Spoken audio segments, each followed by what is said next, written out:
അപ്പൊ ഞങ്ങൾ മനസ്സിലാക്കേണ്ടത് ഈ ബോംബ് നിർമ്മാണത്തിന് ഈ ലോക്സഭാ തെരഞ്ഞെടുപ്പുമായി ബന്ധമുണ്ട്.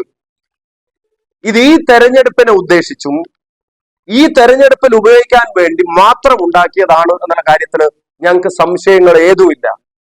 അത് കേരളീയ പൊതുസമൂഹത്തിന് ഉണ്ടാവില്ല. അതുകൊണ്ട് ആർക്കെതിരെയാണ് ഇത്, എവിടെയാണ് ഇത്, എങ്ങനെയാണ് എന്നുള്ളത്, കാരണം കൂടുതൽ ആളുകൾ ഈ സംഘത്തിൽ ഉണ്ടായിരുന്നു എന്നുള്ളതാണ്. ഇത് കേരള പോലീസ് അന്വേഷിച്ചാൽ ഇതിന്റെ സത്യാവസ്ഥ പുറത്തു വരുമെന്നുള്ള കാര്യത്തിൽ ഞങ്ങൾക്ക് സംശയങ്ങളുണ്ട്. ഇപ്പൊ തന്നെ ക്രൈംബ്രാഞ്ചിന്റെ റിപ്പോർട്ട് ഉണ്ടായിരുന്നു എന്ന് പറയപ്പെടുന്നു. ചില വാർത്തകൾ ഞാൻ ആ തരത്തിൽ കണ്ടു. ബോംബ് നിർമ്മാണത്തെ സംബന്ധിച്ച് ക്രൈംബ്രാഞ്ചിന്റെ റിപ്പോർട്ടുകൾ, സ്പെഷ്യൽ ബ്രാഞ്ചിന്റെ റിപ്പോർട്ടുകൾ ഉണ്ടായിരുന്നു എന്ന് പറയപ്പെടുന്നു. എന്തുകൊണ്ട് ഇത് ഗൗരവത്തിലെടുത്തില്ല എന്ന് വെച്ചാൽ പാർട്ടി നേതൃത്വവും ഭരണ സംവിധാനങ്ങളും അറിഞ്ഞ് അതിനെ എൻകറേജ് ചെയ്യാൻ തീരുമാനിച്ചത് കൊണ്ടാണല്ലോ ഇതിനൊന്ന് റെയ്ഡ് ചെയ്യാത്തത്. ഈ സ്ഥലങ്ങളൊക്കെ ഒന്ന് റെയ്ഡ് ചെയ്തിട്ട് ലോക്സഭാ തെരഞ്ഞെടുപ്പ് വരെയല്ലേ, സമാധാനം ആഗ്രഹിക്കുന്നവരാണെങ്കിൽ അതല്ലേ ചെയ്യേണ്ടത്. അതവർ ചെയ്യുന്നില്ല. അവിടെ സന്ദർശിക്കാൻ ചെന്ന കോൺഗ്രസ് നേതാക്കന്മാരെ പോലീസ് ഉൾപ്പെടെ തടയുക. പോലീസ് സൈറ്റിന് പ്രൊട്ടക്ഷൻ കൊടുക്കുന്നത് കോൺഗ്രസ് നേതാക്കന്മാരിൽ നിന്നാ. നാട്ടിലെ ജനങ്ങൾക്ക് ബോംബെന്നും ഇത്തരം ക്രിമിനലുകളിൽ നിന്നും പ്രൊട്ടക്ഷൻ കൊടുക്കാൻ കഴിയാത്തവർ സംഭവിച്ച ശേഷം അവിടെ വന്നിട്ട് വലിയ ഫോഴ്സ് ആയിട്ട് അവിടെ മാറി നിൽക്കുക. ഇവിടെ അടുത്താണല്ലോ കഴിഞ്ഞ ഒരു വർഷത്തിന് മുമ്പോ 2 വർഷത്തിന് മുമ്പ് 2020 ശേഷം രമിത്ത് എന്ന് പറയുന്ന TP വധക്കേസിലെ 24-ാം പ്രതിയുടെ 2 കൈയും അറ്റുപോയ ചിത്രം നിങ്ങളെല്ലാരും കണ്ടതല്ലേ, ഓരോരുത്തർ റോഡ്. അപ്പൊ ഒരു തെരഞ്ഞെടുപ്പ് സാമഗ്രിയായിട്ട് അവര് ബോംബിനെ നിലനിർത്തുക. എന്നിട്ട് ജനാധിപത്യം പ്രസംഗിച്ചിട്ട് കാര്യമുണ്ടോ? കരുതലിന്റെ പോസ്റ്റർ അച്ചടിച്ചിട്ട് കാര്യമുണ്ടോ? ഇപ്പം മത്സരിക്കുന്ന സ്ഥാനാർത്ഥിയുടെ ക്ലോസ് റേഞ്ചിൽ പോലും തൊട്ടടുത്ത് വന്ന് നിൽക്കാവുന്ന, ഞാനൊരു ചിത്രം കൊണ്ട് മാത്രം ഒരാൾ അളക്കുന്ന ഒരാളല്ല, അതുകൊണ്ട് പറയുന്നതുമല്ല. പക്ഷെ ഇത്തരം ക്രിമിനൽ ബാക്ക്ഗ്രൗണ്ട് ഉള്ള, കണ്ടിന്യൂസ് ക്രിമിനൽ ബാക്ക്ഗ്രൗണ്ട് ഉള്ള, ഇത് ആദ്യത്തെ ഇൻസിഡന്റോ ആദ്യത്തെ കേസോ അല്ല, ഇത്തരം എക്സ്പേർട്ടുകളെ, ക്രൈം എക്സ്പേർട്ടുകളെ കൂടെ ചേർത്ത് നിർത്തി ഇവരുടെയൊക്കെ അടുത്ത് വരാൻ മാത്രം, ക്ലോസ് റേഞ്ചിൽ വരാൻ മാത്രം സ്വാധീനം അവർക്ക് എന്താ പാർട്ടിയിൽ? ഇനി ഒറ്റ വാചകം കൂടെ പറഞ്ഞ് ഞാൻ അവസാനിപ്പിക്കുന്നു.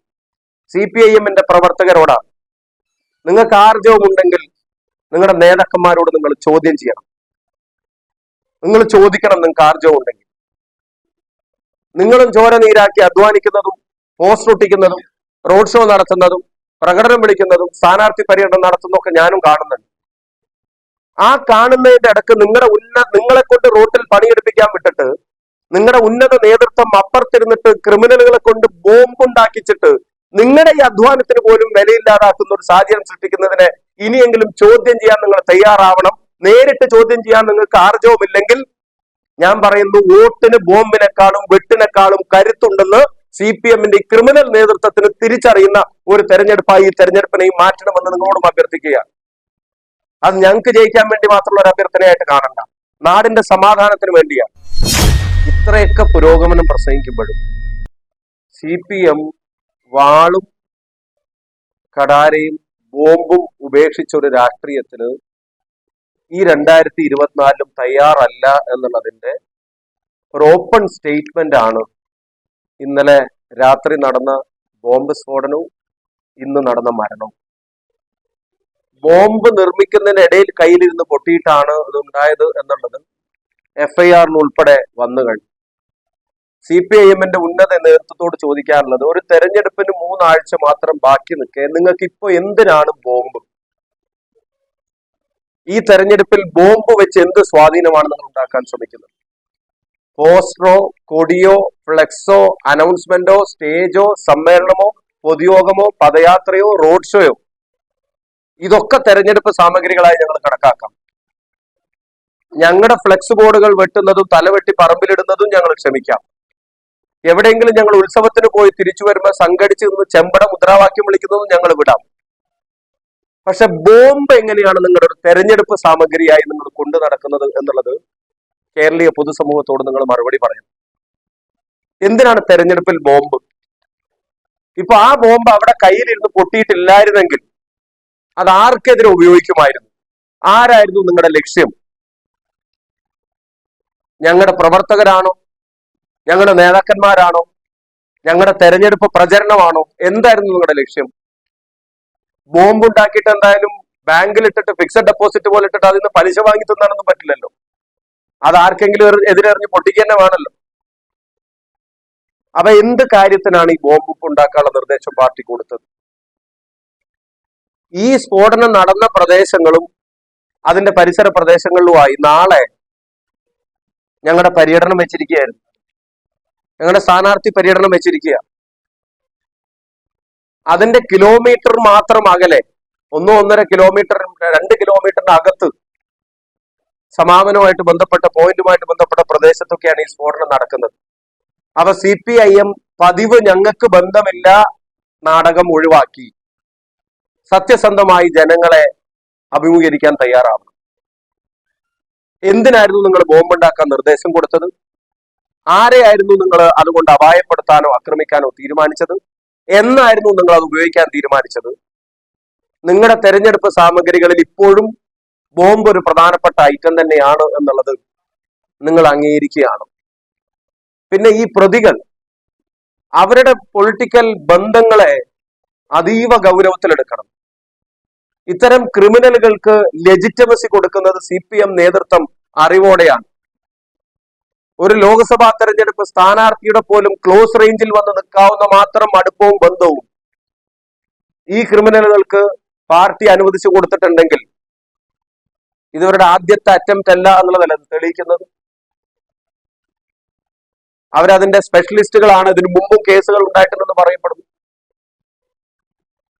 ഞാൻ ഒരു കാര്യം ബഹുമാനപ്പെട്ട CPM നേതൃത്വത്തോട് പറയുന്നു, വടകരയിലെ പ്രിയങ്കരായ ജനങ്ങളോടും പറയുന്നു. കരുതലും സ്നേഹവും ഒന്നും ഫ്ലെക്സിലും പോസ്റ്ററിലും അച്ചടിച്ചു വെക്കാൻ മാത്രമുള്ള വാക്കുകളല്ല. അതിന്റെ അല്പമെങ്കിലും പ്രതിദാനം ചെയ്യുന്ന പ്രദേശത്തെ ജനങ്ങളോട് കാണിക്കാൻ ഇവർ തയ്യാറാവണമെന്ന് വിനീതമായിട്ട് അഭ്യർത്ഥിക്കുക. ഒരു ന്യായീകരണവും ഇല്ലാത്ത, ഒരു തരത്തിലും ജസ്റ്റിഫൈ ചെയ്യാൻ കഴിയാത്ത ഒരു ഇൻസിഡന്റ് ആണ് നടന്നിട്ടുള്ളത്.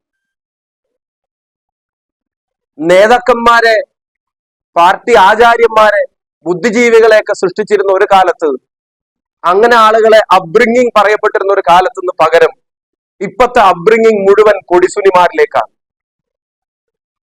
വിദ്യാർത്ഥി യുവജന സംഘടനകളിൽ നിന്ന് റിക്രൂട്ട് ചെയ്യാൻ ആഗ്രഹിക്കുന്നത് നല്ല ജനപ്രതിനിധികളെയോ നല്ല നേതാക്കന്മാരെയോ നല്ല പൊതുപ്രവർത്തകരെയോ അല്ല, നല്ല ഒന്നാം തരം ഗുണ്ടകളെ, കൊട്ടേഷൻ സംഘാംഗങ്ങളെ റിക്രൂട്ട് ചെയ്യാൻ ആഗ്രഹിക്കുന്ന പോലെയാണ്. കാരണം ഈ ക്രിമിനലുകളെയൊക്കെ ചിത്രങ്ങൾ എടുത്ത് പരിശോധിക്കുമ്പോൾ ഇവരെ തോളിൽ കൈയിട്ട് നിൽക്കുന്നതും ഇവരെ കൂടെ ചേർന്ന് നിൽക്കുന്നതും ആരുടെയൊക്കെ കൂടെയാണെന്നുള്ളത് നിങ്ങൾ നോക്കണം. ഈ ചിത്രങ്ങൾ മുഴുവൻ നിങ്ങൾ പരിശോധിക്കുക. ഇതിനകം തന്നെ നിങ്ങൾ കണ്ടു കഴിഞ്ഞു ഇത് ആരെ കൂടിയാ ഈ നിൽക്കുന്നത്. ഇടവും വലവും തോളിൽ കൈയിട്ട് നിൽക്കുന്നത് ആരെ കൂടിയാ? എന്ത് മോട്ടിവേഷനും മൊറയിലുമാണ് ഇത്തരത്തിലുള്ള ആളുകൾ CPM-ന്റെ DYFI-യുടെ ഒക്കെ താഴെത്തട്ടിൽ പ്രവർത്തിക്കുന്ന ആളുകൾക്ക് കൊടുക്കുന്നത്? ദയവീതി നാടിന്റെ സമാധാനം ഇനിയും കെടുത്തരുത്. ഇപ്പൊ തന്നെ കണ്ണീരിലാണ്ടുപോയ ഒരുപാട് കുടുംബങ്ങളുണ്ട്, ഒരുപാട് അമ്മമാരുണ്ട്. ഇപ്പൊ ഈ മരണപ്പെട്ടതും ഞങ്ങളുടെ പാർട്ടിയുടെ ആരുമല്ല, പക്ഷെ ഏതെങ്കിലും ഒരു അച്ഛന്റെ അമ്മയുടെയും മകനാണല്ലോ. ഈ ചെറുപ്പക്കാരെ കൊണ്ട് ഈ പണി ചെയ്യിപ്പിക്കുന്നത് CPM നേതൃത്വം ഒന്ന് നിർത്തണം. 7-ൽ 6 നിയോജകമണ്ഡലം നിങ്ങളുടെ ഗവൺമെന്റിന് പിന്തുണക്കുന്ന ഒരു സ്ഥലമാണ്. നിങ്ങൾ തന്നെ അവകാശപ്പെടുന്നത് 1.5 ലക്ഷത്തിലധികം ഭൂരിപക്ഷം ഈ 7 കോൺസ്റ്റിറ്റ്യുവൻസിയുമായിട്ട് ഞങ്ങൾക്കുണ്ടെന്നാണ്. അങ്ങനെയുള്ള ഒരു സ്ഥലത്ത് ഇനി ബോംബ് ഉണ്ടാക്കിയിട്ട് നിങ്ങൾ ഫർദർ നേടാൻ ആഗ്രഹിക്കുന്നത് എന്താ? മട്ടിൽ അറിയാതെ പോലും നിങ്ങളുടെ ഒരു വോട്ട് കാസ്റ്റ് ചെയ്യപ്പെടരുത്. നിങ്ങൾ രേഖപ്പെടുത്തുന്ന ഒരു വോട്ടിന് ഈ ക്രിമിനൽ സംഘത്തിന് കൊടുക്കുന്ന പിന്തുണയുടെ ഒരംശം പോലും ഉണ്ടാവരുത് എന്നുള്ള നിർബന്ധ ബുദ്ധി വടകരയിലെ ജനാധിപത്യ സമൂഹം കാണിക്കണമെന്ന് വിനീതമായിട്ട് അഭ്യർത്ഥിക്കുന്നു. വടകരയിലെ സ്ത്രീ സമൂഹത്തോട് ഞങ്ങൾ അഭ്യർത്ഥിക്കുന്നു. ഞങ്ങൾക്ക് ബന്ധമില്ല എന്ന പതിവ് പല്ലവി ദയവ് ഇത് വിശ്വസിച്ചു പോകരുത്. ആശുപത്രിയിലേക്ക് കൊണ്ടുപോയെടുത്തും പരിസരങ്ങളിലൊക്കെ നിറഞ്ഞു നിൽക്കുന്നത് LC-യും ഏരിയ കമ്മിറ്റിയും ബ്രാഞ്ചും ഉൾപ്പെടെയുള്ള മുഴുവൻ നേതൃനിരയാണ്. പാർട്ടിക്ക് ബന്ധമില്ലെങ്കിൽ അവരൊക്കെ ഇങ്ങനെ വരിയായിട്ട് അവിടെ അണിനിരക്കേണ്ട കാര്യം എന്താ? പാർട്ടിക്ക് ബന്ധമില്ല എന്ന് അവരിതിനു മുമ്പ് ആണയിട്ട് പറഞ്ഞൊരു കേസ് TP ചന്ദ്രശേഖരന്റെ വധക്കേസായിരുന്നു എന്ന് വടകരയിലെ ജനങ്ങൾ മറക്കരുത്. കഴിഞ്ഞ ദിവസം വന്ന കോടതി വിധിയിൽ എന്താ പറഞ്ഞത്? അതൊരു പൊളിറ്റിക്കൽ കില്ലിംഗ് ആണ് എന്ന് സംശയങ്ങൾക്കിടയില്ലാത്ത വിധം അവർ പറഞ്ഞു. അപ്പൊ അറിഞ്ഞോ അറിയാതെ പോലും വടകരയിലെ ജനങ്ങൾ ഈ കില്ലർ സ്ക്വാഡിന് ഒരു ഐക്യദാർഢ്യമായി, ഒരു പിന്തുണയായി നിങ്ങളുടെ ഏറ്റവും വിലപ്പെട്ട ജനാധിപത്യ അവകാശത്തെ തെറ്റിദ്ധരിക്കപ്പെടാനുള്ള സാഹചര്യം ഉണ്ടാക്കരുതെന്ന് വിനീതമായി നാടിന്റെ സമാധാനത്തിന് വേണ്ടി വടകരയിലെ വോട്ടർമാരോട് ഞങ്ങൾ അഭ്യർത്ഥിക്കുകയാണ്. ബോംബിന്റെ രാഷ്ട്രീയം പരാജയപ്പെടണം, സമാധാനത്തിന്റെ രാഷ്ട്രീയം ജയിക്കണം, നാട് സമാധാനത്തിന്റെ പാതയിൽ മുന്നോട്ട് പോകണം. ഒരവസരം വടകര പാർലമെന്റ് മണ്ഡലത്തിൽ കിട്ടിയാൽ തെരഞ്ഞെടുപ്പ് കാലത്ത് മാത്രമല്ല, തെരഞ്ഞെടുപ്പിന് ശേഷവും ഇവിടെ പൊതുപ്രവർത്തനം നടത്തുന്നിടത്തോളം കാലവും ശ്രമിക്കുന്നത് നാടിന്റെ ഐക്യത്തിനും പുരോഗതിക്കും തന്നെയായിരിക്കും. ആ കാര്യവും വടകരയിൽ ജനങ്ങൾക്ക് ഉറപ്പു നൽകും.